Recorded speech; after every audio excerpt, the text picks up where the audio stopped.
Salam alaikum mes compatriotes maliens, maliennes de diaspora, j'espère que vous allez bien.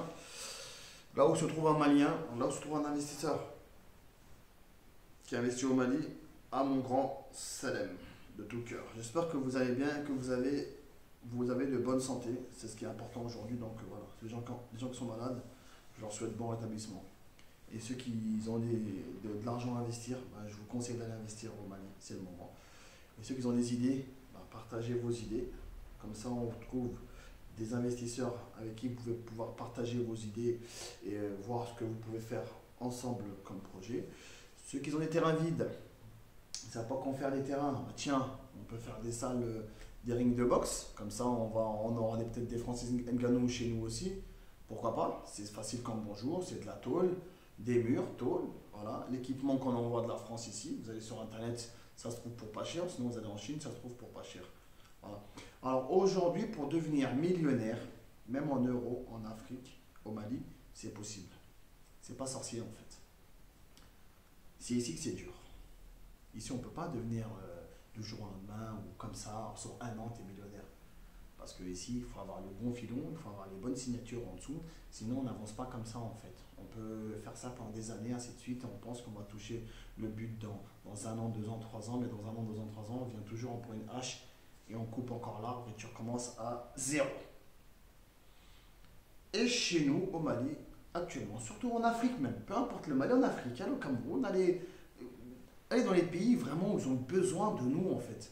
Quand je vois, j'ai vu samedi dernier le concert de Sidiki Diabaté, rempli, 90% des gens sont des Maliens. J'ai dit, oh, on est là en fait. Hein. Tous ces gens-là travaillent ici, là, plus ou moins, la plupart travaillent. D'autres ne travaillent pas, mais tous ces gens-là ont des expériences dans des domaines. Tu prends cette foule avec leur savoir-faire, tu les ramènes au Mali aujourd'hui. C'est pas quelque chose. Cette foule, tu la prends aujourd'hui, elles investissent aujourd'hui au Mali. C'est pas quelque chose. C'est énorme. Quand on voit dans certains pays qu'il y a des problèmes et qu'ils disent on fait appel à la diaspora, imaginez-vous, on fait appel à la diaspora. Ça veut dire que ce n'est pas l'État qu'on compte, on ne compte pas sur l'État. L'État va faire sa part, mais on compte diaspora, au Tumaranké. On compte sur eux. Parce qu'ils ont des boîtes à l'extérieur, ils ont des contrats à l'extérieur et ils travaillent à l'extérieur. Donc ça veut dire que tous les jours, il y a une petite routine qui rentre. Même aujourd'hui, tu travailles, tu fais rentrer 20 euros par jour, tu peux envoyer 1 euro déjà au bled. Appel à la diaspora, on a besoin de vous, tenez 1 euro. On est des millions. 1 euro, ça fait 1 euro sur 1 million de personnes. Donc ça va vite. Donc aujourd'hui, devenir millionnaire au Mali, c'est possible. C'est pas sorcier. Et ça demande pas beaucoup. Comme j'ai expliqué, lorsqu'on veut faire commerce, moi j'ai été à Lomé il y a quelques mois de cela. J'étais à Lomé il y a quelques mois de cela. Il y a plein de choses que je ne comprenais pas. Je dis mais pourquoi on achète ça cher, pourquoi ça met du temps, pourquoi ceci, pourquoi cela, pourquoi on fait venir de France, pourquoi on fait venir sans. Ensuite, il y a certains produits on achète à Lomé, on envoie au Mali. Donc quand j'ai été à Lomé, j'ai été au port, j'ai été voir comment ça se passe là-bas. Et j'ai vu en fait qu'ils commandaient tout simplement comme ici, sur Ali, ils se livraient là-bas. Donc ça veut dire que j'étais chez une dame, elle avait une machine pour faire de la broderie. J'en ai payé deux. Vous savez combien j'ai payé mes ensembles? J'ai payé 55 euros l'ensemble. Donc j'en ai payé deux à 110 euros. Elle a la machine. Elle choisit ton dessin. C'est imprimé. Le tailleur il prend, il coupe. Elle a des clients togolais, nigériens. Elle fait fureur. Elle a envoyé ses enfants au Canada. Cette année à l'école, elle a payé 20 000 euros.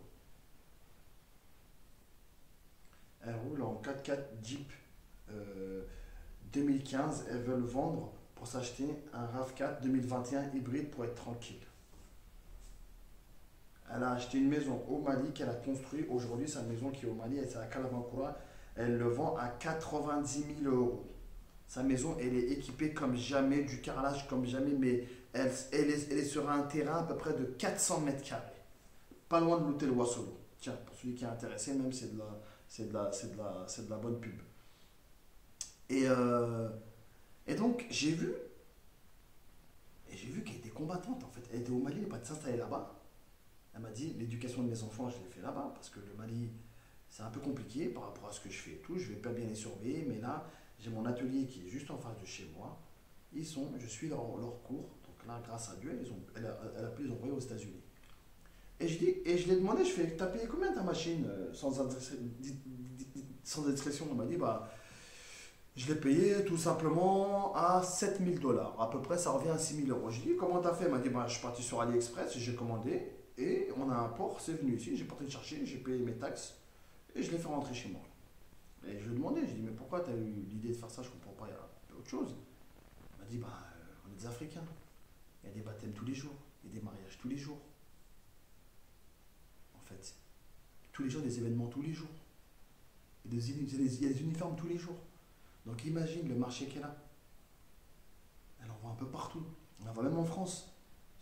Si demain, celui qui veut acheter dans les projets, j'ai envie de faire par exemple des tenues africaines uniquement pour l'Aïd, ou des événements, ou des fêtes, ou autres, bah, elle commande, elle envoie directement par colis Air France, vous récupérez à l'aéroport, merci, au revoir, elle fait un prix, vous envoyez votre... Et vous les vendez ici. Si vous avez des modèles spécial l'Aïd, spécial Ramadan, spécial, je sais pas moi, Noël, spécial Saint-Valentin, vous en avez 50 pièces, vous avez 100 pièces, bah vous commandez 100 pièces chez elle, elle va peut-être vous arranger avec elle, elle va peut-être vous les facturer peut-être à 25 €, avec l'envoi à 30 €, arrivez ici, vous les vendez à 60 € aux gens, vous avez 150 pièces, 200 pièces, c'est parti vite. Voilà, stock limité. En fait, ça va vite et c'est pour ça que, c'est-à-dire que nous on est là, on néglige des choses qu'il ne faut pas négliger. Parce qu'il faut juste aller sur place et prendre un papier, un stylo. Oui, bonjour, Intel, qu'est-ce que tu cherches? En fait, tu cherches quoi? Toi, tu as besoin de quoi? Pour vraiment travailler, tu as besoin de quoi? Papier, stylo. Ok. Bonjour, madame, vous avez besoin de quoi, vous, en fait? Ok. Tu fais un tout calcul, tu arrives, tu te poses, papier, stylo, tu fais des calculs.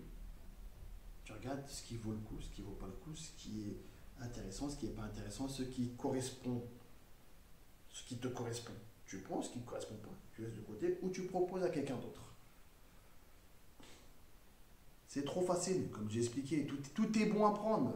Les pneus d'occasion, moi je les jette par 1000, 2000, 3000, 4000. Celui qui veut les prendre, il vient, il récupère, il envoie par 3, 4, par taille, dimension. Le plus grand, moyen, jusqu'au plus petit, même d'intérieur. Arrivé au Mali, les pneus, quelqu'un qui va te prendre ton conteneur de 4000, 5000 pneus, 4500, 5000 pneus, il va peut-être proposer 7, 8 € le pneu, que toi tu as acheté à 1 €, tu as eu gratuit, ou 50 centimes.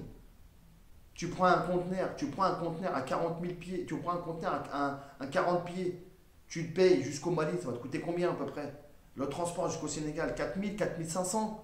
De Sénégal jusqu'au Mali, comment ça va te coûter? 1500 €. Tu payes un peu de taxes au Mali, c'est des pneus d'occasion, quand tu as payé en taxes 1000 € pour faire entrer. Tu as dépensé combien? Allez, 8000 €. 8000 €. Tu vends tes pneus à combien? 5 €. Allez, 5 €. Tu as 5000 pneus. Compte, ça fait combien? Ça va archi vite. Le calcul est vite fait, bien fait et ça se vend. Pourquoi? Parce que chez nous, on n'a pas de route. Donc le fait qu'on n'a pas de route, pneus neufs et pneus occasion, c'est kiff kiff. Sauf que celui qui va acheter du neuf, bah évidemment, il va l'acheter un peu plus cher. Et bon, peut-être qu'il va un peu rouler un peu plus que toi, mais toi, tu vas l'acheter largement moins cher que lui. Son pneu, lui, neuf, qui va acheter à peu près à 80 €, 90 € les deux pneus. Toi, tu vas acheter tes deux pneus à peu près pour 30 €. Mais vous allez rouler pareil. S'il va se prendre un hernie, il va exploser. Qu'il va prendre un nid, il va exploser tout comme toi, en fait. Donc ça veut dire que les pneus neufs au Mali, non, si le goudron il est bon, il n'y a pas de trou sur les routes, tu ne prends pas les calés, là tu achètes des pneus neufs, mais maintenant on est obligé de rouler en pneus d'occasion. Moi demain tu me poses des pneus neufs au Mali, je te dis je ne les prends pas. Ramène-moi de l'occasion s'il te plaît, je regarde la gomme, surtout je regarde la gomme, je regarde les flancs, si ça va, on est parti. Surtout là-bas la plupart des pneus ils mettent des chambres à air dedans et ils roulent. Donc voilà, donc les idées, il y a une personne qui m'a appelé d'ailleurs, qui est en train de faire son projet au Mali sur une usine, il m'a appelé, il m'a dit ouais voilà je cherche les longues tôles, tout ça et tout pour poser sur les usines. J'ai dit oui il y en a, il faut commander. J'ai dit mais si tu veux trouver le prix le moins cher, il faut aller à Lomé, parce qu'à Lomé ça vient du port et c'est archi pas cher. Et ensuite qu'est-ce que j'ai fait? Je lui ai envoyé un lien pour commander la machine directement en fait, c'est trop facile comme bonjour. Lui-même il peut fabriquer ses tôles sur 10 mètres, ce tôle en plastique avec à l'intérieur du fibre. de la fibre à l'intérieur sur 10 mètres, sur 15 mètres. Lui-même, il fabrique et ils les vendent. Tu y vends sur 10 mètres. Il y en a qui en ont besoin. On a besoin de, voilà, de 5 feuilles de 10 mètres. Les feuilles, tu les vends combien? 60 euros, 70 euros, 80 euros. Tout le monde va en prendre pour faire des usines à gauche à droite. Regardez, nous, c'est des tôles en métal, ils arrivent, bim, bim, bim, bim, bim, bim, mais des trous partout, frérot. Il y a des tôles, mais ça coûte archi cher. Il faut commander, tu ne trouves pas ceux qui sont avec des fibres. Moi, j'ai voulu mettre même chez moi, dans mes escaliers, juste pour attirer la lumière du jour, parce que je ne voulais pas fermer, sombre, tout ça, toujours lumière. J'ai dit non, moi, je vais mettre de la tôle chez moi avec fibres pour lumière du jour. Voilà, ils m'ont ramené en métal. Je dis, j'en veux pas, je veux transparent. Ils m'ont ramené du plastique, en transparent plastique, comme le métal. Tu fais ça là, il se casse. J'ai dit, mais il n'y a pas de fibre. Donc j'ai envoyé des photos, ce qu'il y a ici. J'ai dit, mais je veux ça avec du fibre à l'intérieur. Vous voyez, les fibres à l'intérieur pour tenir. Il n'y en a pas. À la fin, j'ai mis le bleu en plastique. Je l'ai mis juste j'ai mis juste un petit rond au milieu et le reste, j'ai mis à côté. Parce que c'est fragile. Donc ça veut dire que des business, il y en a qu'on peut créer partout. Et ça, c'est des marchés qui peuvent se développer à Caille. Bamako, ils vont vous commander, vous livrez à Bamako.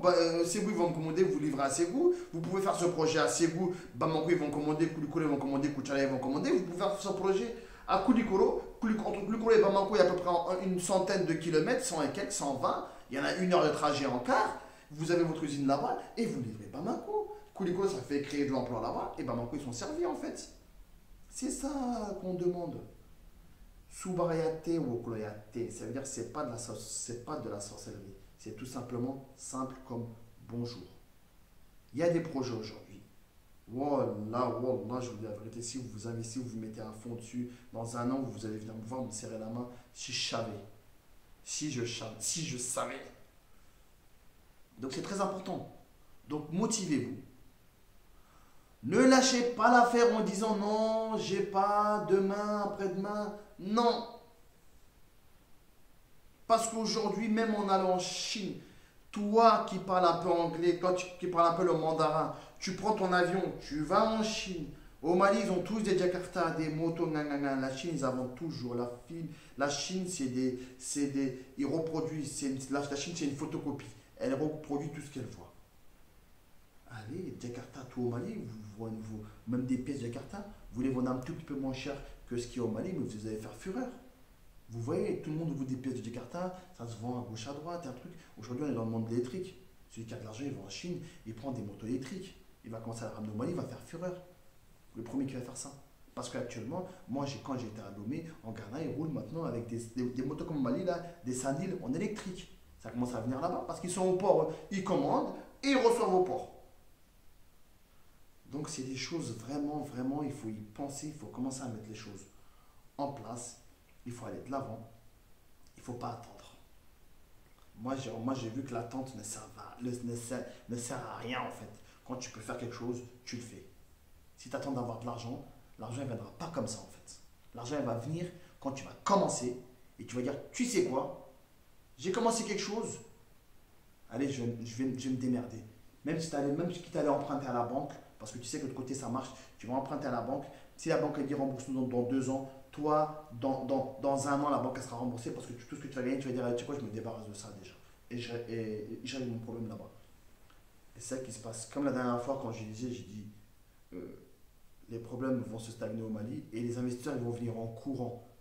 Et eux, ils ont plus de puissance de frappe que nous. Donc c'est pour ça, c'est maintenant ou jamais. Si on attend, on va le regretter. C'est ça, c'est maintenant ou jamais. Si on attend, on va le regretter. Moi, à l'époque, il y a des investisseurs qui allaient venir investir au Mali à l'époque. Quand il y a le problème de normes, ils ont commencé, ouais, mais le Mali, c'est pas stable. Oui, mais le Mali, non. On préférait là-bas. J'ai tout fait, niet. Ils se sont barrés. Pourtant, les contrats, tout était signé même. Il manquait qu'ils viennent seulement et qu'on clôture. À la fin, ils auraient décidé leur contrat et tout arrêté. Maintenant, ces gens-là, quand ils entendent que Kidal, ça s'est arrangé. Ça va, il y a un nouveau gouvernement qui s'est mis en place. Ils vont venir. Mais quand ils vont venir, ils vont venir avec leur enveloppe pour essayer de racheter les gens. Et c'est comme ça, ils vont acheter les gens, nous on va être derrière à attendre. Ouais, mais normalement, ouais, mais non, parce que c'est comme ça en fait. Donc, alors que si on se positionne tout de suite, c'est avec nous qu'ils vont travailler parce qu'ils vont venir nous voir. Ils savent que voilà, on va pas se laisser faire, on va discuter avec eux, on va ouvrir, ils vont nous proposer, on va mettre des choses à leur disposition, ainsi de suite. Donc surtout, surtout, surtout, surtout, n'attendez pas, parce que demain c'est loin. Si vous pouvez le faire, faites-le. C'est tout ce que je vous demande. Des idées, il y en a plein. Celui qui n'en a pas, même si j'ai du mal à vous répondre et que je dis, je vais vous envoyer des messages après, je vous rappelle, n'hésitez pas à me relancer parce qu'en fait, en même temps, je travaille. Et de temps en temps, j'oublie. C'est pas que je veux pas, c'est que j'oublie. Il suffit juste qu'on me relance avec un texto et j'appelle tout de suite à la minute. Je suis en bonne relation avec certains gens de façon comme nous. Mais vraiment, ça s'appelle quasiment tous les jours même. D'autres même, on va boire des verres, on va dans les conférences ensemble et ça me fait plaisir. On partage les idées. Donc moi, je suis là, je suis dans le partage de la diaspora. Donc ça veut dire on est des Tungaranke, Chini, qui est Rumbane, ça veut dire Chini, ça veut dire Rumbane. On aura besoin de l'un de l'autre. Ça veut dire Amako Beseniorana, ça veut dire O Hajungo qui est. Donc il faut qu'on soit solidaire. Au Sumbana, un B Keleni. Tu déchires le ventre d'un Malien, c'est un Malien qui va sortir dedans. Donc un B des Keleni. La pluie, la même pluie nous a tapé. Le même mil qu'on mange, c'est qu'un seul grain qui a été semé là-bas, et maintenant il y a cette graine, elle est partout. Donc voilà, il faut vraiment réfléchir à ça. Si vous avez des idées, n'hésitez pas, allez sur mon site faceaucano.com, on partage, on va trouver des partenaires avec qui vous allez vous entendre et qui vous accompagnent. Celui qui va aller au Mali et qui ne connaît pas le Mali, qui n'a jamais été et qui ne veut pas aller chez sa famille, pas de problème. Envoyez un message, on va trouver des gens avec qui vous allez pouvoir connaître et qui vont vous faire découvrir un petit peu le Mali. Et ceux qui ne sont pas maliens, qui veulent aller au Mali, qui ne connaissent pas, idem. N'hésitez pas. Faceaucanou.com et mon numéro de téléphone, vous l'aurez directement quand vous aurez un message parce que je n'ai pas envie de le mettre sur le site. De temps en temps, les appels anonymes, n'importe qui appelle dessus, donc je préfère celui qui est sérieux, il m'envoie un mail, et ensuite on échange, j'envoie mon numéro de téléphone et on discute. Sur ce, salam alaikum à tous et vive la République du Mali. Puissance 6.